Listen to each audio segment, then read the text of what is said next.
دیکھیں حدیث میں آتا ہے بیماری کے بارے میں کہ لا عدویٰ، یہ متعدی نہیں ہوتی، یہ کسی کو کسی سے لگتی نہیں ہے۔ ایک شخص اللہ کے نبی کے پاس آیا اور کہا اللہ کے نبی میرے اونٹوں کو جو ہے نا، وہ ایک اونٹ تھا پہلے، اس کو خارش تھی، اس کی وجہ سے اور اونٹوں کو بھی خارش ہو گئی۔ اللہ کے نبی نے فرمایا اس پہلے اونٹ کو کس اونٹ کی وجہ سے خارش ہوئی ہے؟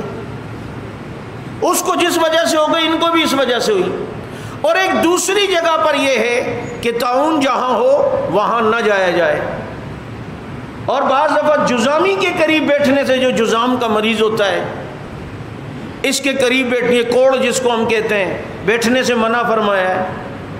اب ایک روایت میں یہ ملتا ہے کہ بیماری متعدی نہیں ہوتی، ایک روایت میں یہ ملتا ہے کہ کوڑ کے مریض کے ساتھ بیٹھنے سے منع فرمایا ہے۔ تو اس کی تطبیق کا قربان جائیے محدثین پر، علماء پر، تطبیق انہوں نے یہ دی ہے جس کا توکل صدیق جیسا ہو، عمر عثمان و علی جیسا ہو، وہ ایسے ہی گھومے پرواہ نہیں کہ بھائی نہیں لگے گی نہیں لگے گی، لیکن جس کا ایمان کمزور ہے اس کے لیے یہ حکم ہے کہ بچو، بیماری تو لگنی ہے، قسمت سے لگنی اور لگے گی، اگر قسمت میں ہے ویسے ہی لگے گی، لیکن یہ پھر یہ کہے گا اس وجہ سے ہوئی ہے۔ یار حدیث میں تو آیا تھا بیماری منتقل نہیں ہوتی اور میں یہاں پر جناب بیٹھا ہوں اور لگ گئی، اس کا ایمان جانے کا خطرہ ہے، اس کے ایمان کے لالے پڑ جائیں گے، اس کو ابھی ایمان کا وہ معیار نہیں ملا ہے۔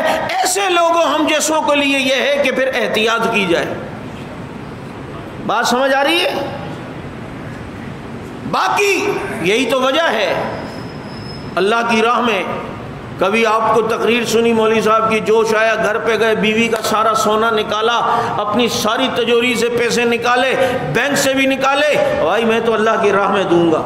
ابو بکر نے سب کچھ لٹایا ہے۔ ہمیں اس کی اجازت نہیں ہے، کیونکہ اگر ابو بکر صدیق جیسا ایمان ہے تو پھر اجازت ہے، اگر اللہ پر ایمان کا معیار بہت اونچا ہے آپ کا تو پھر کچھ اجازت ہے۔ لیکن صدیق اکبر یہ کر سکتے ہیں، کیوں کہ وہ سب کچھ لٹا دیں اور ایک ہفتے مہینہ ان کو نہ بھی ملے، ان کے ایمان میں اتنا بھی فرق نہیں آتا۔ اور ہم جیسے جب لٹا دیں اور پھر تھوڑے کرائسس آئیں، تھوڑی بھوک آئے، یار مولوی صاحب نے تو کہا تھا اللہ ایک کے بجائے 70 دیتا ہے، ادھر تو کچھ ملا ہی نہیں، تو ہمارے پھر اندر سے یہ معاملے ہوتے ہیں۔